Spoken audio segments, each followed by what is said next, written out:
Ayan,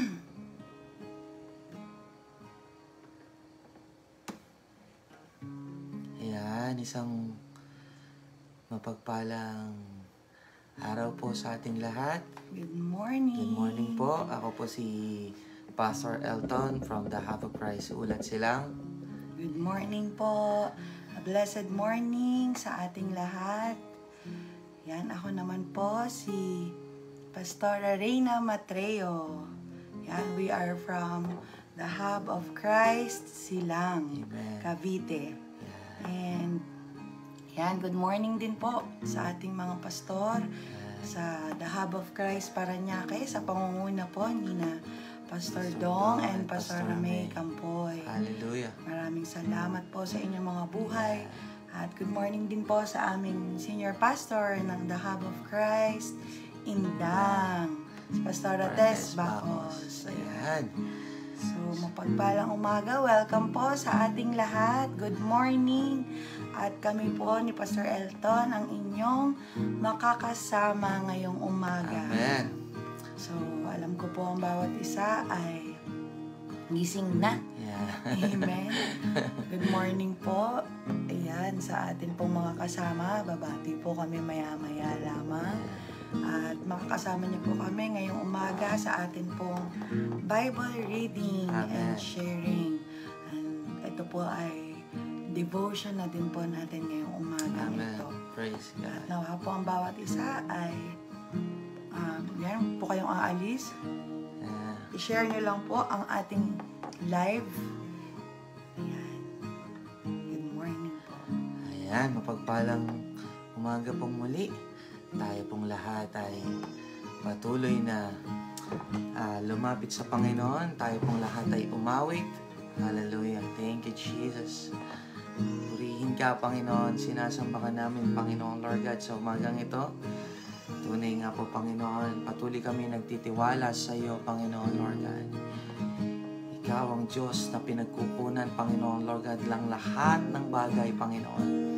Kaya sa umagang ito, tunay nga po, Panginoon Lord God, ikaw ay dakila, Panginoon Lord God.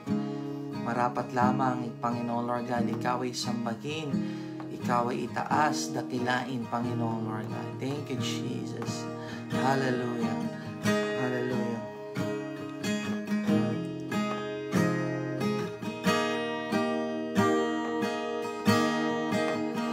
You give life, you are love, you bring light to the darkness, you give hope, you restore every heart that is broken. And great are you, Lord. You give life, you are love, you bring light to the darkness, you give hope, you restore every heart that is broken. And great are you, Lord. It's your breath in our lungs, so we pour out a praise, we pour out a praise. It's your breath in our lungs, so we pour out a praise to you only. And great are you, Lord. You give life, you give life, you are love, you bring light to the darkness, you give hope, you restore every heart that is broken. And great are you, Lord.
shout your praise.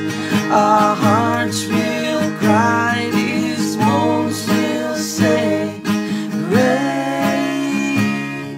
and are you, Lord, in all the earth. And all the earth will shout your praise. Our hearts will cry, these bones will say, great and are you, Lord. Oh, great are you, Lord. And all the earth will shout your praise. Our hearts will cry, these bones will say, great.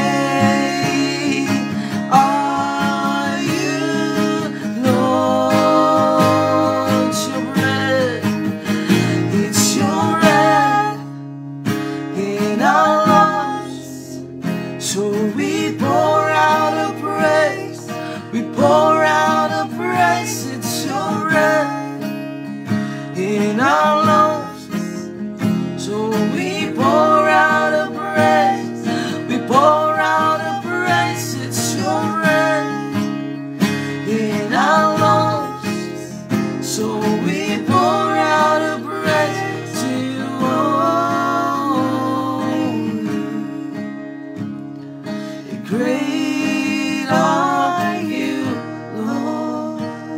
Great are you, Lord. We say, oh, great are you, Lord. Great are you, Lord Jesus. Great are you, Lord. Thank you, Jesus. Oh, salamat, Panginoon, sa umagang ito, Panginoon, Lord God. Hallelujah. Tunay nga pong ikaw ay dakila, Panginoon, Lord God. Tunay nga pong ikaw ay tapat, Panginoon. Karapat dapat kang sambahin, Panginoon, Lord God, sa Espiritu at katotohanan, Panginoon. Salamat po, Panginoon, sa iyong mabiyayang grasya, Panginoon, Lord God. Hallelujah, hallelujah. Sinasamba ka namin, Panginoon, Lord God. Dinadakila ka namin, Panginoon. Patuloy niyo po kaming pangunahan, Panginoon, Lord God, sa lahat ng aming gagawin, Panginoon. At patuloy kang mataas, Panginoon. Hallelujah. Thank you, Jesus. Thank you, Jesus. Worthy to be praised. Hallelujah. In Jesus' name we pray. Amen and amen. Hallelujah. Good morning Hallelujah. po sa ating lahat. Praise Yan, God. samahan niyo po kami ngayong umaga at bago po kami magbasa ng salita ng Diyos, binabati po namin ang ating mga kasama ngayong umaga. Good morning po. Yan, unang-una po, ayan, nandito ang ating kapatid, Sister Weng Molera. Hello Morning po. po. Yan, Brother Lorenzo, Larry Lorenzo. Yan, kay Sister Carol. Hello po. Good morning kay Good Sis morning. Flor de Lisa. Amen. Sa ating mga kaabangers, good morning po. Ayan. Ayan. Continue to share our video, our live. At marami po tayong taong maaabot ngayong umagang ito. Good morning din daw po. Sabi po ni Sister Isa Calieja. Amen. Clifton, Manila. Magandang umaga po sa DLS. Ayan. Sa Daily Life Sharing Family. At sa Daily Life Sharing TV. Hello po, Amen. Pastor Lay. Good morning po. Ayan, sino pa ang ating mga kasama? Good morning, bati ka, Pastor. Good morning po kay Sister Esther Lita Labore. Salome. Salome Ignacio. Ayan. Ayan. Good morning po. Ayan, comment lang po kayo dyan. Kay BJ Bobby Bautista. Mapagpalang umaga Amen. po sa inyong lahat, mga kaabangers. Ayan, dito daw po si Lorenzo Larry sa UPS 4. Ayan, basa ka po, Pastor. Ayan. Isang mapagpalang umaga po din kay Sister Sally Monte Hermoso. Good morning po sa ating lahat. At good morning din po kay Brother Juvencio Aguilar. Yan, isang mapagpalang umaga po sa ating lahat. At tayo po ngayon ay dadako sa ating pagbabasa ng salita ng Diyos, no?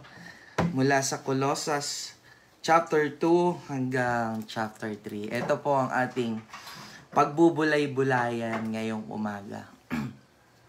So, tayo pong lahat ay magbasa. Kung meron po kayong Bible sa inyong mga bahay, kunin nyo po at sabayan nyo po kami sa aming pagbabasa.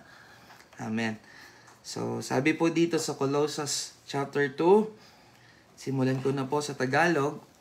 Sabi po dito, nais kong malaman ninyo, gayon na lamang ang pagsisikap ko para sa inyo, gayon din para sa mga taga-Laodicea at sa lahat ng hindi pa nakakakita sa akin ng personal. Ginagawa ko ito upang palakasin ang kanilang loob at upang mabuklod sila sa pag-ibig.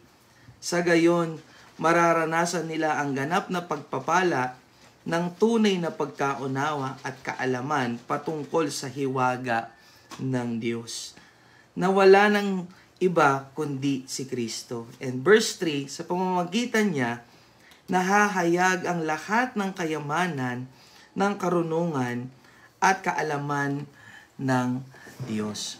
Sinasabi ko ito upang hindi kayo mailigaw ni numan sa pamamagitan ng mga pananalitang mapanghikayat. Kahit na wala ako riyan, kasama naman ninyo ako sa Espiritu. At ako'y nagagalak sa inyong maayos na pamumuhay at matibay na pananalig kay Kristo. Sapagkat tinanggap na ninyo si Kristo Jesus bilang Panginoon, mamuhay kayo sa paraang karapat-dapat sa Kanya. Magpakatatag kayo at patuloy na lumago sa pagkakilala sa Kanya. Magpakatibay kayo sa pananampalataya itinuro sa inyo. At lagi kayong magpasalamat sa Diyos. Verse 8, mag-ingat kayo upang hindi kayo mabihag ni numan sa pamamagitan ng walang kabuluhan at madayang katuruan na hindi kay Kristo nagmula, kundi sa tradisyon ng mga tao at sa mga alituntunin ng mundong ito. Sapagkat likas kay Kristo ang buong pagkadiyos kahit na siya'y nagkatawang tao. Kaya't kayo'y ganap na sa pamamagitan ng inyong pakikipag-isa sa Kanya na siyang nakakasakop sa lahat ng kapangyarihan at pamamahala. And verse 11, sa pamamagitan din ni Kristo, kayo'y tinuli hindi ayon sa laman, kundi ayon sa Espiritu. Sa pamamagitan ng bautismo, nailibing kayong kasama ni Kristo at muli rin kayong nabuhay na kasama niya. Dahil sa inyong pananalig sa kapangyarihan ng Diyos na muling bumuhay sa Kanya. Kayong dating patay dahil sa kasalanan, kayong mga hintil na hindi nasasakop ng kautusan, ay binuhay ng Diyos na kasama ni Kristo. Pinatawad niya ang ating mga kasalanan at pinawalang bisa ang lahat ng naisulat na ilintuntunin laban sa atin. Pati ang mga pananagutang kaugnay nito, pinawi ang lahat ng ito nang ipako siya sa krus. Sa pamamagitan ng kanyang kamatayan sa krus, nilupig niya ang mga pinuno at kapangyarihan ng sanlibutan. Ang mga ito'y parang mga bihag na kanyang ipinarada sa madlang bilang katunayan ng kanyang pagtatagumpay. And verse 16, kaya't wag na kayong magpapasakaw pa sa anumang alituntunin tungkol sa pagkain o inumin, tungkol sa mga kapistahan sa bagong buwan o sa araw ng pamamahinga. Ang mga ito'y anyo lamang ng mga bagay na darating, ngunit si Kristo ang katuruan ng lahat ng ito. Huwag kayong magpapatangay sa mga nagpapakita ng maling pagpapakumbaba at sumasamba sa mga anghel. Ipinagmamalaki nilang sila'y nakahihigit sa inyo dahil sa pinagkakagitan nilang mga bagay na di naman nakikita. Ngunit ang totoo'y nagyayabang lamang sila dala ng kanilang isipang makalaman. And verse 19, Hindi sila nagpapasakop kay Kristo na siyang ulo at may kapangyarihan sa buong katawan. Siya rin ang nagdurugtong ng mga bahagi nito sa pamamagitan ng mga kasuan at mga litid. Siya ang nangangalaga at nagpapaunlad sa buong katawan ayon sa pag-unlad na ninanais ng Diyos. Kayo'y namatay ng kasama ni Kristo at hindi nasakop ng mga alituntunin ng mundong ito. Bakit pa kayo sumusunod sa mga alituntuning tulad ng wag hahawak nito, wag titikim riyan, wag gagalawin iyon? Ang mga ito'y utos at katuruan lamang ng tao at nauukol sa mga bagay na nauubos kapag ginagamit. Sa biglang tingin, tila nga makakabuti ang ganoong uri ng pagsamba at ganoong pagpapakumbaba at pagpapahirap sa sariling katawan. Ngunit ang mga ito'y hindi nakakapigil sa hilig ng laman. And chapter 3. Chapter 3. Yan, babasahin ko po sa ating pagpapatuloy sa Colossus chapter 3. Yan, sabi po sa verse 1, Yamang binuhay kayong muli na kasama ni Kristo. Ituon ninyo ang inyong pag-iisip sa mga bagay na nasa langit na kinaroroonan ni Kristo, na nakaupo sa kanan ng Diyos. Ang mga bagay na panlangit ang isaisip ninyo, hindi ang mga bagay na panlupa, sapagkat namatay na kayo at ang inyong buhay ay nakatago sa Diyos kasama ni Kristo. Si Kristo ang inyong buhay at kapag siya'y nahayag na, mahahayag din kayong kasama niya at makakahati sa kanyang kalwalhatian. Yan, verse 5. Kaya't patayin na ninyo ang mga pagnanasang makamundo, ang pakikiapid, karumihan, mahalay na simbuyan ng damdamin, masamang pagnanasa at ang kasakiman na isang uri ng pagsamba sa Diyos-Diyosan. Dahil sa mga ito, tatanggap ng parusa ng Diyos ang mga taong ayaw pasakop sa Kanya. Kayo man ay namuhay din ayon sa pagnanasang iyon nang kayo ay pinaghaharian pa ng mga ito. Ngunit ngayon, itakwil na ninyo ang lahat ng galit, poot at sama ng loob. Iwasan na ninyo ang panlalait at malaswang pananalita. Huwag kayong magsisinungaling sa isa't isa sapagkat hinubad na ninyo ang dati ninyong pagkatao pati ang mga gawa nito.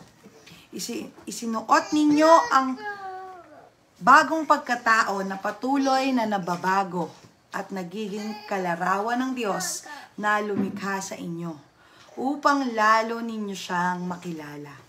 Verse 11, Kaya't sa kalagayang ito, wala nang pagkakaiba ang Griego at ang Hudyo, ang tuli at ang dituli, ang dayuhan at ang hindi sibilisado, ang alipin at ang malaya. Ngunit si Kristo ang pinakamahalaga sa lahat, at siya'y nasa inyong lahat. Amen. Kaya nga, dahil kayo'y hinirang ng Diyos, minamahal niya at pinili para sa Kanya, dapat kayong maging mahabagin, mabait, mapagpakumbaba, mahinahon, at mapagtiis. Magpasensya kayo sa isa't isa. Kung may hinanakit kayo kanino man, magpatawad kayo gaya ng pagpapatawad sa inyo ng Panginoon. At higit sa lahat, taglayin ninyo ang pagmamahalan na siyang nagbubuklod sa lahat sa ganap na pagkakaisa. Ayan. At ang sabi po sa verse 15, paghariin ninyo sa inyong puso ang kapayapaang kaloob ni Kristo, sapagkat iyan ang dahilan kung bakit kayo tinawag sa iisang katawan. Magpasalamat kayong lagi. Ang salita ni Kristo ay hayaan ninyong lubusang manatili sa inyong puso. Turuan ninyo at paalalahanan ng isa't isa ng may buong karunungan. Buong puso kayong umawit ng mga salmo, mga himno at mga awiting espiritual ng may pagpapasalamat sa Diyos. At anuman ang inyong gawin, gagawin o sasabihin. Gawin ninyong lahat sa pangalan ng Panginoong Hesus at sa pamamagitan niya ay magpasalamat kayo sa Diyos Ama. Amen. Amen. At eto po sa verse 18 to the following. Sabi po dito, ang pagsasamahang nararapat. Mga babae, ayan, marami pong mga babae ngayon dito sa atin sa live. Sabi po dito, pasakop kayo sa inyong asawa, sapagkat iyan ang naaangkop sa mga nakipag-isa sa Panginoon. Ayan, mga lalaki, ayan, para naman sa mga kasama nating lalaki, mahalin ninyo ang inyong asawa at huwag kayong maging malupit sa kanila. At meron ba tayong kasamang mga anak na nandito? Ayan, mga anak. Alam ko tayong lahat ay mga anak. Sundin ninyo lagi. Ayan, sabi po dito, lagi ang inyong mga magulang. Sapagkat iyan ang nakalulugod sa Panginoon. At sa mga magulang, kagaya po namin, ayan, nandito po ang aming anak. Mga magulang, huwag ninyong pagagalitan ng labis. Ayan, sabi po ito sa Bible. Ang inyong mga anak. Huwag ninyong pagagalitan ng labis ang inyong mga anak at baka masiraan sila ng loob. Mga alipin, sa lahat ng bagay ay sundin ninyo ang inyong mga amo dito sa lupa. May nakakakita man o wala, maglingkod kayo, hindi upang kalugdan lamang ng mga tao, kundi dahil sa kayo'y tapat at may takot sa Panginoon. Ano man ang inyong ginagawa, gawin ninyo ng buong puso na parang sa Panginoon kayo naglilingkod at hindi sa mga tao. Amen. Sapagkat si Kristo ang Panginoong pinaglilingkuran ninyo at alalahanin ninyong pagkakalooban kayo ng Panginoon ng gantimpalang inilaan niya para sa inyo. At sa last verse po, sa verse 25, ang mga gumagawa ng masama ay pagbabayarin ng kasama ang kanilang ginawa sapagkat ang Diyos ay walang kinikilingan. Amen. Amen. Napakaganda po ng salita ng Diyos Praise sa ating lahat ngayong umaga. At ayan, ano ang masasabi natin dyan, Pastor? Ayan. Sa unang mga talata, ano po? Purihin ng Panginoon at pinagpala na ng Panginoon ang kanyang mga salita. Ano po? Amen. So makikita po natin dun sa chapter 2 ng Colossus, ito po isulat ni Pablo po sa mga taga Laodicea na ang nilalaman ho noon, makikita ho noon natin doon sa verse 1 and 5. Ang una ho natin makikita is punong-puno ito ng pag-encourage ano po sa mga mananampalataya, pagpapaalala at yung parang bang tunay na kayamanan ng pananampalataya ay makakamtan sa pagkakaisa. Ano po? Sa kaalaman na hiwaga ni Kristo.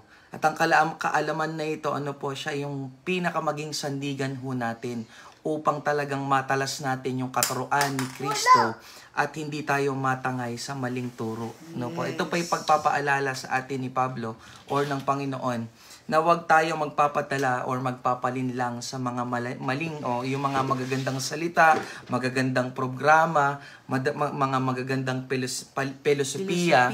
Pero ito naman salungat sa salita ng Diyos. Maaaring magandang pakinggan, maaaring masarap itong pakinggan, pero salungat naman ito sa salita ng Diyos. At ito po yung pinapaalala ni Pablo sa kanyang sulat. Yes, kasi ngayon, Pastor, alam naman nating lahat, talagang malapit nang dumating ang Panginoon. Amen.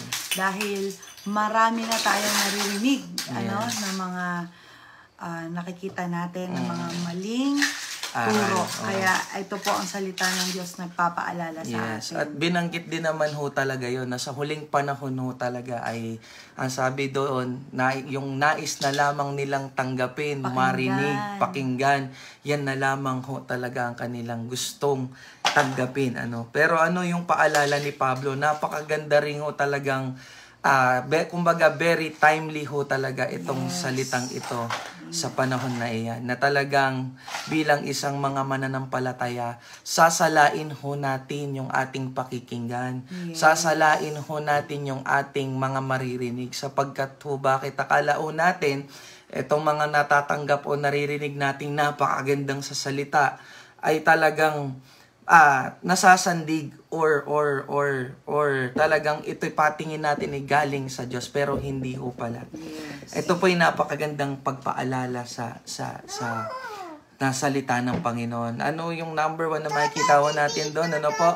Pagkakaisa sa puso at isipan. At yung pangalawa ho, na makikita natin naman sa verse 6 and 15, ito po ay makikita natin yung kalayaan kay Kristo, na makikita natin at matututunan na tayo'y nakatanggap na ng buhay at kaliwanagan kay Kristo. Kaya naman dapat tayong mamuhay bilang mga naliwanagan na. At bilang naliwanagan na, paano ho ba yun? Ang liwanag ho ba natin ay itatago ho ba natin sa ilalim ng lababo, or itatago po ba natin ito sa kwarto na tayo lamang ho nakakamasid? Ang ibig kong sabihin nun, kung ano yung tinanggap nating liwanag, ay kailangan din natin itong i-share upang maliwanagan din ang mga taong nadidimlan. At makikita ho natin talaga na bilang isang malaya kay Kristo, talaga namang hindi rin naman ho lahat ng bagay na akala nating tingin nating makakabuti sa atin ay gagawin ho natin. Hindi ho yun. Kapag sinabi hong malaya, kapag sinabi hong malaya, talaga namang dapat nakasandig pa rin ito sa salita ng Panginoon. At naisong ipaalala sa atin, sa pamamagitan ni Kristo, pinawalang bisa na ang ating mga kasalanan at ang mga kautosang humahatol sa atin. At number 2, ano nga po yung number 2? Kalayaan kay Kristo. Makikita ko natin sa verse 6 and 15. Verse 6 to chapter 15. At number 3 po, makikita ko natin doon, babala laban sa maling turo. Nasabi nga doon, huwag tayong magpapasakop sa mga seremonyal na batas, tradisyon o filosofiya na tila banal ngunit hindi magdadala ng tunay na kabanalan. Yung para bang lahat ay lahat ng bagay na ikinakabit sa programa, like ceremonial, like mga tradition, na makikita ho natin, ang dami na ho talagang ginagawang tradisyon na akala ng tao ay makakabuti para sa mga mananampalataya, pero hindi ho napakaliwanag ho ng sinabi ng salita ng Diyos.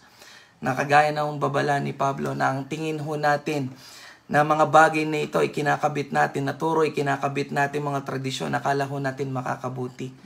Pero salamat ho sa pagpapaalala ng Panginoon. Ang isang bagay para hindi ho tayo matali o malinlang sa mga bagay na yan, kailangan ho talaga nating una magpakatibay sa pananampalataya. Magpakalalim sa salita ng Diyos. At wala ho tayong ibang babalikan. Wala ho tayong magiging foundation. Wala ho tayong maging basis, kundi talaga ang salita ng Panginoon. Amen. At yung lamang po, makikita natin dun sa yan. Kung meron po kayong nais i-share dyan, na napansin nyo rin, na nakita nyo rin mula dun sa chapter 2. Share nyo po ang inyong mga natutunan pwede nyo pong i-type dyan sa ating napakinggan. Praise At God. magbabasa tayo ng comment, Pastor. Ayan. Sabi po dito, blessed morning. Ayan, hello po. Si Pastor Ramay na nanonood po ngayon. Yan, sabi po ni Sister Sally, amen. Ang ating pagmamahal ang siyang nagbubuklod sa ating lahat tungo sa kapayapaan. At shout out daw po sa mga mamis dyan. Sabi po kanina sa ating binasa, pasakop tayo sa pagmamahal ng ating mga asawa. Amen. At maglingkod po tayo ng buong katapatan, may nakakakita man o wala. Amen. God is our rewarder. Let us all keep on serving Him. Yan. At ang nabanggit po ni Pastor Elton kanina, sabi nga po, it is really a must for each and every one to read the Word of God, for us not to be deceived ng mga mapalinlang na mga salita. Ayan. Amen. Dahil marami po talaga ngayon kung titingnan natin, lalo na sa Ayan, kagaya po dito sa atin sa social media. Yeah. Marami tayong makikita na hindi naman po masama na ating minsan ay pakinggan, basahin, pero ang paalala po sa atin dito, sa kanyang mga salita, mag-iingat po tayo. Ano po, na ang atin lang pong ma-catch doon, makita ay yung talaga pong tunay na salita ng Panginoon na tunay na mensahe na ipinapaabot. Amen. Amen. Na huwag tayong malinlang, huwag tayong ma-deceive, huwag tayong masyadong magpadala. Lalo na kapag very emotional ka, Yes. no? Na saktong-sakto yung nabasa mo, tapos nakita mo, tapos akala mo yun na yung confirmation. But iba pala yung mensahe na ipinaparating ng Panginoon. Kaya, ayan, amen. Sabi nga po ni Sister Sally, magpakatibay tayo sa ating pananampalataya at pagpapakalalim. Dahil ngayong mga panahon pong ito, sabi nga po ng ating mga pastor, ay patibayan po, kung sa isang laro, matira matibay. Kaya, ayan, tingnan po natin, dapat talaga tayo magpakalalim. Ayan, sabi po ni Sister Kasing, magpakalalim sa salita ng Diyos upang hindi tayo matangay ng maraming naririnig at nakikita. Opo, dahil tayo po ang isang tao, ang isang katangian ng tao ay madali tayong madala or maniwala. Kaya dapat mapagbantay po talaga tayo. At sa pagpapatuloy po sa ating mga susunod na mga talata sa Colossians chapter 3, simula naman po sa 1 to 25, ayan, ang sinasabi po dito, ang ating narinig ay tungkol sa buhay na tayo nakatuon kay Kristo.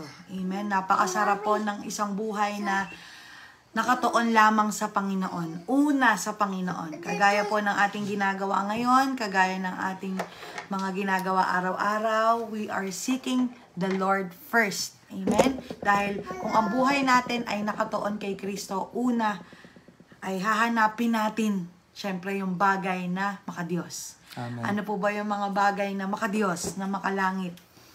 Amen? Yung ating puso't isipan, unang-una itinutuon natin sa mga bagay na makalangit. Dahil ang buhay natin, sabi po dito, ay nakatago kay Kristo. Amen? Hindi po yan nakatago sa cabinet. Amen. Sabi nga po ni Pastor, dapat nakikita yan sa ating buhay. Amen? Hindi natin pwedeng itago na ako talaga ay minahal ng Diyos, pero hindi nakikita sa ating buhay. Ako talaga ay tumanggap sa Panginoon. Ang Panginoon ay nasa aking puso, pero ang paalala sa atin, ang tunay na layunin natin, ito dapat ay nakatuon sa mga bagay na makalangit. Kasi sabi nga po doon, bilang isang taong naliwanagan, kailangan lumakad ho talaga sa liwanag. Sa liwanag. Ayan. Wala na tayo sa dilim. Ayan. Kung minsan bumabalik sa dilim, anong sabi ng Panginoon? Diba? Bumalik ka lang sa Diyos. Wala tayong ibang babalikan. Kailangan hindi na bumalik sa dilim. Oo, hindi na sa dilim babalik. Kung babalik lagi ka man sa dilim, Panginoon. kailangan may akay ka Oo. na makukuha mo doon galing sa dilim. Yun, tama. At ang sabi naman sa mga susunod na mga verses ay itakwil natin yung ang makasalanang pamumuhay. Ayan, napaka lawak po nito dahil ang makasalanang pamumuhay, yan po ay may maliit, may malalaking bagay nagsisimula bilang tayo ay bagong nilalang na. We are a new creation, tayong lahat. Amen? Sa mga nakikinig, ayan, kung ikaw ay bagong mananampalataya or matagal ng mananampalataya, paalala po ng Panginoon, dapat nating iiwan ang dati nating pamumuhay. Kung isa-isahin natin, ano ba yung dati nating pamumuhay? Alam niyo po yan sa inyong mga buhay. Amen? Huwag na po nating balikan. Kung minsan, sabi nga, parang nagmumulto, pero sabihin mo lang, napakahalaga po ng declaration. Amen? Nasasabihin mo, hindi po. Ako po ay isa ng bagong nilalang. Ikaw, Satanas na isumira sa aking buhay, hindi mo ako masisira. Hindi na ako babalik sa dati kong pagkatao. Amen? So, ayan, paalala po yan na sabi nga, kung tayo ay isang mananampalataya, hindi po yan one time lang na pagbabago. Amen? Kundi everyday ng ating buhay. Sabi nga, namamatay tayo sa ating laman everyday. Amen. Hindi lang po nung tumanggap ka sa Panginoon, kagaya ko nung May 2006, hindi lang po doon nagsimula na iniwan ko ang dati kong pagkatao. Dahil tayo po'y tao lamang. Minsan bumabalik talaga. Minsan hindi nakakapag-control. Pero andito ang salita ng Diyos nagpapaalala sa atin. Kagaya ng nabanggit niyo po kanina, na kailangan namamatay sa ating mga sarili. Yes. Nasabi nga doon, for us to live, we need to die. Ano ibig sabihin nun? Para mabuhay, kailangan mong mamatay. Kailangan natin mamatay sa ating sarili. Yan, hindi po stop ang ating life, Kasi bakit? Na kailangan mamatay ho tayo sa ating sarili upang ang laman na ito hindi ho talaga masunod ang nais. Yes. Kasi ang disenyo ko sa atin ng Panginoon, pamamatay ho talaga tayo sa ating mga sarili. At sa pamamagitan ho noon, masusunod natin yung nais ng Panginoon. Amen? Amen. So, sabi po dito, magbihis na tayo ng bagong pagkatao. Yan, di ba? Napakagandang tingnan pag yung isang tao ay may magandang kasuotan, may bagong bihis. Hindi po kasi maganda pag laging luma yung suot, di ba? Kaya everyday, di ba, nagpapalit tayo ng damit. Amen. Ganon din dapat sa ating pagkatao. Na hinuhubad na natin yung dati natin. Yes. Kasi marumi na yun eh. Amen. Di ba? Hindi na yun dapat. Kaya ngayon, meron na tayong bagong kasuotan. Magsuot tayo, ano yun? Kabaitan, sabi dyan, pagpapakumbaba, pagpapasensya, ayan, napakahirap niyan. Diba? Pero sa tulong ng Diyos, Amen. napakadali. Yan. Alam ko po, sa mga nanay, number 1 yan, patience, yan. At pag-ibig, ayan, para naman sabi sa kanina sa mga lalaki, mahalin ang inyong mga asawa. Napakahalaga ng pag-ibig. Dahil, sabi nga po doon, kahit gaano ka sama yung nakikita mo, kahit gaano ka negative yan, pero pag nandun yung love, napapawi ang lahat. Amen. Amen. At, ayan, susunod, mga tungkulin naman po, ayan, sa pamilya at sa trabaho. Kagaya po sa mga kasama natin ngayon ay Sabado. May trabaho ba ngayon? Yung iba, ito paalala sa atin ng Panginoon, may kanya-kanya po tayong tungkulin. Ayan, magsilbi tayo ng tapat at may malasakit na hindi tayo sa tao naglilingkod. Hindi sa inyong mga boss. Kung ikaw man ay may negosyo, hindi sa mga customer naglilingkod, kundi tayo ay naglilingkod sa Panginoon. Yes. Kasi ito nga po sinishare ni Pastor sa kanyang mga katrabaho.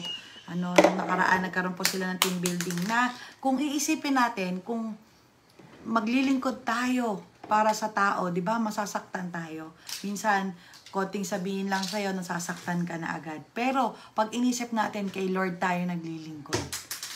May masakit, pero nandun yung pagmamahal ng Panginoon. Yung reward na ibibigay sa'yo ng Panginoon. Amen? Yan, sabi nga po, ayan, basahin natin yung mga comments. Amen. Gawin natin ng magaan sa kalooban ang pagsunod. Tama po. Kasi minsan, sumusunod ka pero hindi magaan sa loob mo, di ba? Pwede ka kasing sumunod. Ayan, sabi nga, ano bang ibig sabihin ng obedience? Obedience Is doing what you don't want to do, but you need to do. No option. Just obey with Obey with a right heart. Ayan. Sa mga anak, sa mga nandyan, pwede kasi tayong mag-obey. Pwede tayong sumunod. Kaya lang may pagdadabog. Pero yung at the back of your mind, hindi pala siya tama yung puso mo sa pagsunod. Kaya kailangan talaga with a right heart. Kaya dapat basahin natin mabuti yung salita ng Panginoon. Tayo ay, ano sabi? Gawin natin ng magaan sa ating kalooban. Di ba napakasarap po nun kung magaan sa loob mo yung pagsunod. Amen? At hindi napipilitan lamang o hindi dahil dapat lamang gawin. Kasi wala ka ng option, sabi nga po. But to obey. Yun po talaga ang dapat natin gawin. Obey, obey, and obey. Pero bantayan po natin ang ating mga puso. Mga kapatid. Kung tama ba, kung tama na ba yung puso mo na ikaw talaga ay sumusunod. Amen. At kailangan Panginoon. mamatay sa ating mga sariling kagustuhan o kalooban at mamuhay ayon sa kung ano ang kalooban ng Diyos. Amen. Yan. Sabi po ni Sister Rose, sa Diyos lang talaga tayo maglilingkod. Amen. Wala na pong iba. Amen. At ayan, patuloy po kayong mag-comment dyan sa ating pakikinig. At ang sabi po dito, sabi nga po kanina binanggit din para sa mga anak. Ayan, sumunod tayo sa ating mga magulang. At sabi din naman po dito, para din naman sa mga magulang, ayan, sabi po dito, wag nating pagagalitan ng labis. Ay, ang hirap yata nun, Pastor. Paano ba yun? Wag daw nating pagagalitan ng labis ang inyong mga anak. Pwede naman so, pwede siguro. nating pagalitan. Nang didilat Pero, nga lang yung mata. Ang sabi dito, wag lang labis. Ayan. So, mga magulang, alam na po natin. Pwede tayong magalit. Hindi naman po masama na minsan, dinidisiplina po talaga natin. Hindi lang pala minsan. Kundi sa bawat panahon na sila ay nagkakamali, dinidisiplina natin. Pero wag naman yung labis. No? Kasi ang palala ng Panginoon is para bang madi-discourage din sila eh. At sabi nga doon, Masisira ang loob. sabi nga doon na to the point na makrush yung spirit nila. Yes. Kailangan hindi po ganun yung ating pagdidisiplina sa kanila. Lalo na sa panahon po ngayon, napakahirap na magalit or magdisiplina sa mga anak dahil iba na po ang generation ngayon. Pero sa tulong pa rin ng Diyos at bumabalik tayo sa salita ng At Panginoon. wala naman ho talagang ibang pamantayan ng pagtutuwid kundi ang salita pa rin ho ng Diyos. Dito tayo nakabase. Kung Yan pa rin ho. nagdidisiplina ka pero wala sa Biblia or out of God's Word, then hindi po yan tamang pagdidisiplina. Ayan, pakilala po sa atin. At ayan po, sabi po dyan, maglingkod tayo, may nakakakita man o wala. Yun, ang matindi doon. Yan ang napakaganda. Kasi pwede ka tayong maglingkod ng walang nakakakita. Amen? Lalo na sa mga nagtatrabaho dyan. At sa mga tayong lahat. Hindi man tayo nakikita ng tao, ganun pa din. Sabi nga ni Pastor Dong, lalo na sa ating mga tahanan. Ayan, sa mga pumapasok dyan, hindi lang tayo sa school nakakikitaan ng magandang pagkatao. Amen? Dapat lalong-lalo sa ating mga tahanan Sa nakikita. loob ng tahanan. Sa loob ng tahanan. Ayan, basa tayo ulit dito. Isa puso ang pagsunod. Yan. Amen. Amen. Ayan, sabi ni Sister Rose, yung sumusunod na may kasamang dabog po ba?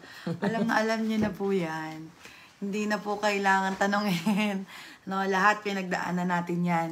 Na minsan nakakapagdabog tayo, pero paalala ng Panginoon sa atin. Sumunod tayo na may tamang puso. Amen? Amen. Sabi ni Sister Ursula, dahil lahat po ng labis ay masama. Tama naman po yan.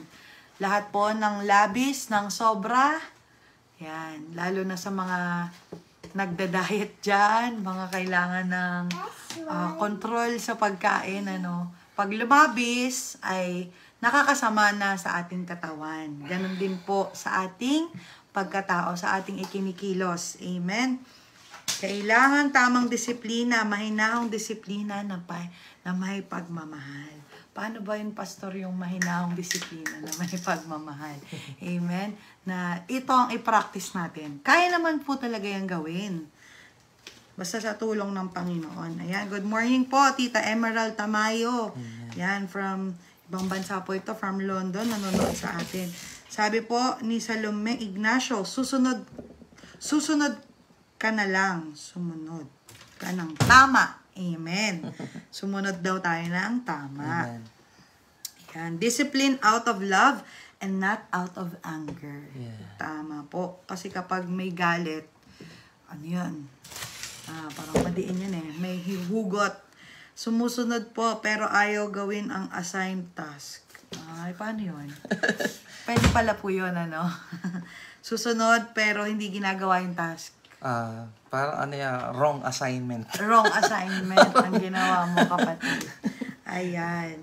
Yes po, tama. Iba ang panahon ng mga kabataan ngayon. Talaga, need natin mag-ingat sa pagsasalita upang hindi natin sila malid na magrebelde. Yan, tama po. Kailangan ng mga magulang po ngayon, very creative.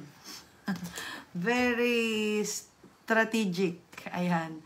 Natetest po ang ating pagiging creative dahil mag-iisip ka kung paano mo i-approach. Ayan, ganun din sa mga anak. Na hindi naman compromising. Yes, na hindi dapat compromising, na hindi dapat na you are... Na parang ang mangyari, ikaw na lang susunod sa anak mo.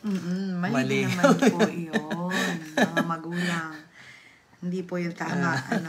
Kaya sabi ni BJ Bobby Bautista, makuha ka daw sa tingin. Nako. Ayan.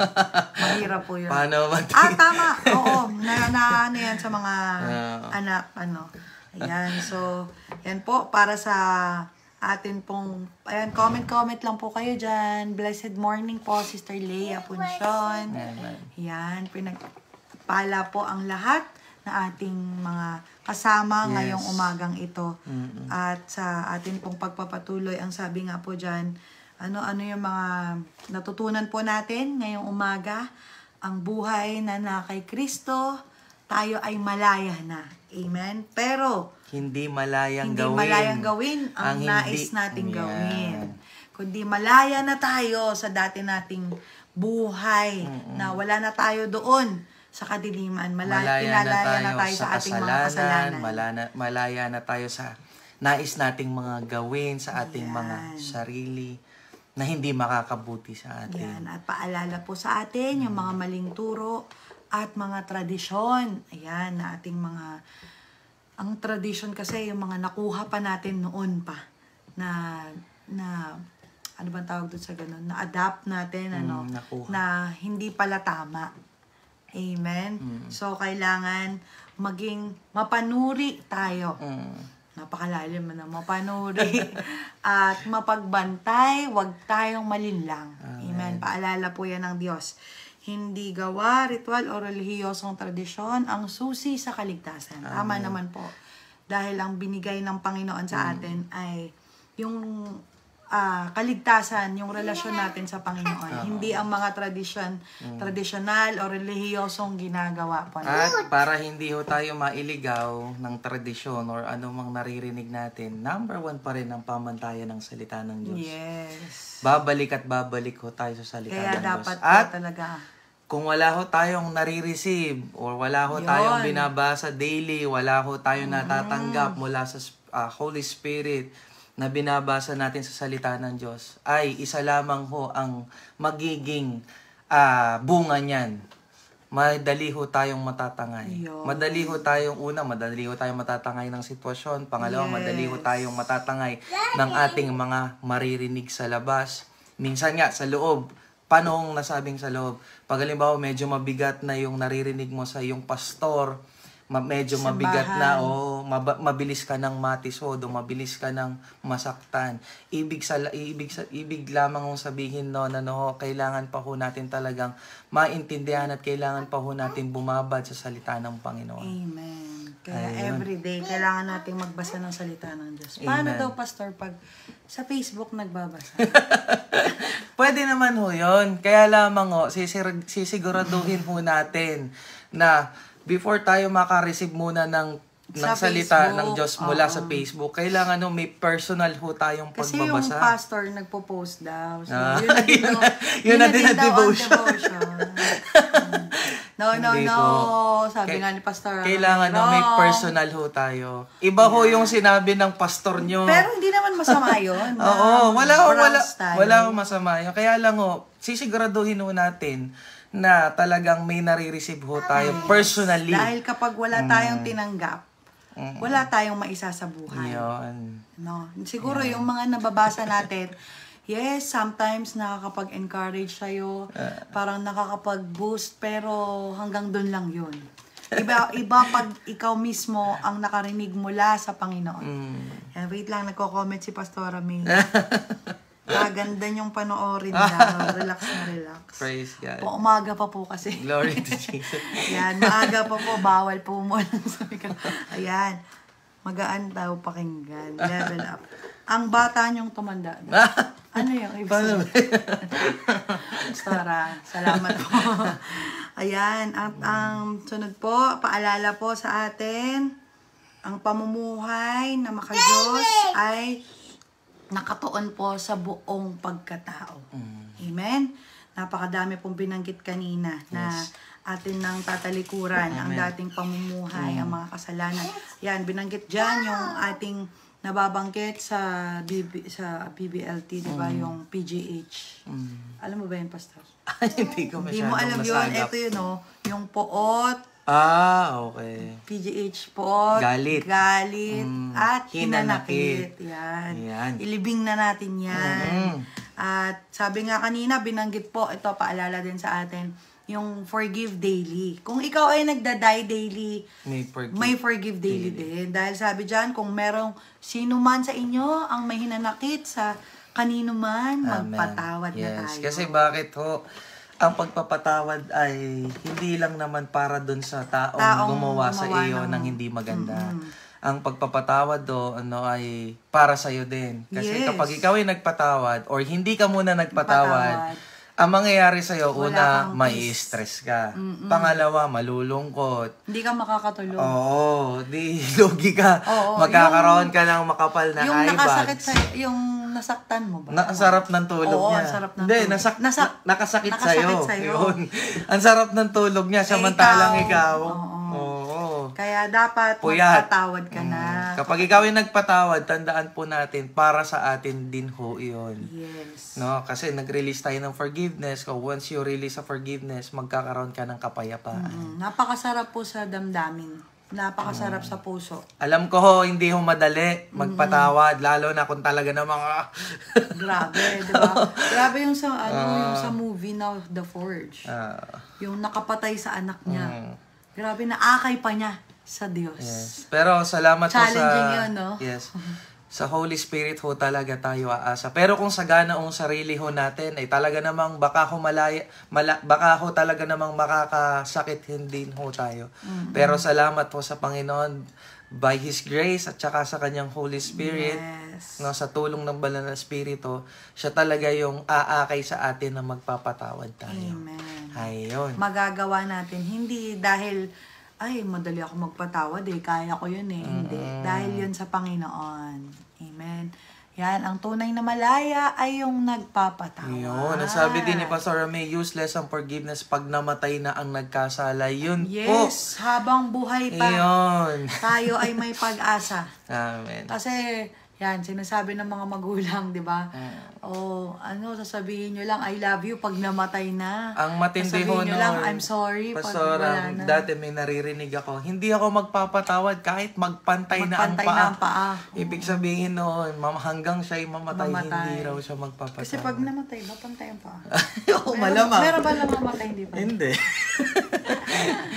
So, yun. Wag na nating intayin na magpantay ang paa, kapatid. Habang maaga pa, maaga pa po, wala pa pong 6 a.m. Magpatawad na po kayo.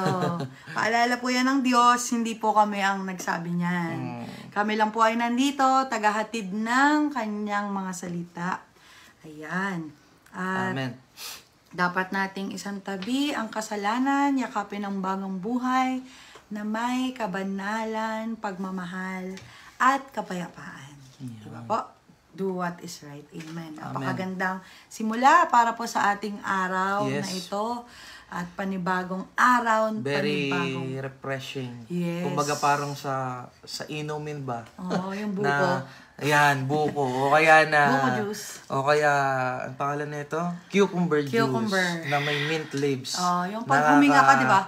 Yung may mint. Refresh. Oo. Ganun ang salita ng Panginoon dapat sa ating buhay. Di ba? Hindi yung pag gising pa lang sa umaga, nakakaantok magbasa Alam mo kung bakit minsan nakakaantok magbasa? Bakit? Siyempre, inaantok ka nga. Laman pero, yan pero, ibig sabihin nga noon, kapag ka ikaw ay wala ng rema ang iyong pagbabasa, wala ng rema ang salita ng Diyos sa iyong buhay kapag nabasa mo nito, na para bang sinasabi mo na ay, nabasa ko na naman to, alam ko na. Ulit-ulit. Oo, ibig sabihin, sobra ng taas ng familiarity spirit mo sa Word of God. Kung may familiarity spirit sa tao, meron din meron din familiarity spirit na tinatawag sa salita ng Diyos, na para bang wala nang rema sa'yo, wala nang tama sa iyo, na para bang alam ko na to, nabasa ko na to. Kailangan ano ho bang sabi ng Panginoon, na kada umaga ang presensya niya ay laging bago. Yes. Kaya habang kahit ikaw, paulit-ulit. yes, habang ikaw ay nagbabasa ng salita ng Diyos, kailangan damang-dama mo ang presensya ng Panginoon upang hindi ka magsawa sa pagbabasa ng salita ng Diyos. Saka laging may purpose kasi yun. Yun. Kaya tayo pinapaalalahanan. Lagi na lang yung isipin natin, Lord, bakit po ito yung ulit yung sinasabi mo sa akin ngayong umagang? Ibig sabihin, baka kaya nagpapaalala pa rin ng Panginoon dahil hindi pa rin natin nagagawa. Or wala pa rin. nagawa na natin. Reminder lang Reminder. ng Diyos. Ayan. Amen. Ayan. So, salamat po sa ating lahat. Ayan. Patuloy tayong magpakatibay sa Panginoon. Ayan, refreshing kapag tayo nakikinig. Ayan. So, every day is a new day na tayo ay binigyan ng Panginoon ng pagkakataon muli, di ba? Ito po, bago tayo magtapos, sabi nga, sa ating pagtulog, choice natin yan. Di ba? Yes. Ito sinashare ni Pastor. Ikaw magde-decide anong oras ka matutulog. Di ba? May iba 12, yung iba 9, 6. Pero kapatid, yung paggising mo, hindi mo yan choice. Amen? Hindi mo desisyon. Hindi mo yan desisyon. Kaya yung 35 na nanonood sa atin ngayon, ayan, binigyan ka ng Panginoon muli ng pagkakataon. Si Lord ang nag-decide na magising ka ngayong umagang ito. Amen? At hindi natin desisyon yun. Kaya dapat ipagpasalamat natin yan every day na nagigising tayo. Ginising tayo ng Diyos. Kung ginising ka man ng alarm mo, si Lord pa rin yan. Dahil kapag ginising ka ng Panginoon, ibig sabihin, may panibago talagang ipinapagawa ang Panginoon Amen. sa'yo. At Amen. nawa po ang bawat isa ay may natutunan, na bit-bit, na refresh ngayong umagang ito. Praise Amen. God. Ayan, salamat po sa ating lahat at sa mga susunod pong muling mga araw, magsama-sama po tayo sa ating Bible reading at hindi lang po ito pagbabasa. Yes. Marami tayong natututunan. Amen. Amen. At sa ating pong daily life sharing, magkita-kita rin po tayo. Amen. Salamat po sa Panginoon, sa inyong lahat. Praise God. At ayan, may 1 minute ka pa, Pastor. Yan. At nice po. Before po tayo magtapos, ang kagaya po ng sinabi ko, lagi hong pinapaalala sa atin ng Panginoon. Wala ho tayo magiging pamantayan sa lahat ng ating ginagawa, sa lahat ng ating pagkilos, sa lahat ng ating pagsunod sa Panginoon. Amen. Wala ho tayo magiging pamamantayan kundi ang salita ng Diyos. Panginoon. Amen. Sa lahat ng pagkakataon, sa lahat ng oras, sa anumang sitwasyon, pamantayan natin ang salita ng Diyos. Amen. Amen. At mahalaga ho talaga, may magsasalita ho sa atin. Kagaya ng pagsulat ni Pablo sa mga taga-Laodicea. Sa Laodicea na talaga namang pinalakas ni Pablo ang mga loob ng mga mananampalataya doon. Sa pamamagitan ng pagpapaalala, sa pamamagitan ng pag-i-encourage. So, sa buhay ho natin, wala din hong kailangan ho talaga natin talagang may magsasalita ho sa atin. Maliban ho sa bukod sa salita ng Diyos na tinatanggap natin araw-araw. Yan. Na nagsasalita sa ating buhay. Amen. At itong paalala po ni Pablo po sa atin, na ito nga po, kahit sabi niya doon sa verse 1, at sa lahat ng hindi pa nakakita sa kanya ng personal. Ayan. Kagaya nyo po, hindi po namin kayo nakikita ng personal. Pero narito ang salita ng Diyos. Pinapahayag po sa ating lahat. Amen. Kaya sa Diyos lang po ang kapurihan. Magkita-kita po muli tayo. Praise God. Salamat po sa inyo. Mapagpalang umaga po. Good morning po. So, Paalam po. tayo Ayan, mag-end tayo in prayer. Amen. Sige, ikaw naman. Salamat po, Panginoon. Pinupuri ka namin at pinasasalamatan sa umagang Amen. ito. Praise God. Salamat sa pagpapasimula ng araw, Panginoon, na ginising mo kami, Panginoon. Salamat sa panibagong buhay, panibagong hininga, panibagong lakas. Amen. At narito Thank you, po kami, Jesus. may panibagong buhay na maglilingkod sa iyo, na gagawin ang lahat, Panginoon, na sa iyo kami naglilingkod at hindi sa Amen. tao, Panginoon. Salamat sa patuloy mong paalala pagpapala po sa amin sa inyong mga salita. Salamat po, Panginoon. Luwalhatiin ka sa aming mga buhay. Sa pangalan ni Jesus. Amen. Amen. Bye-bye po. Bye-bye po. Praise God.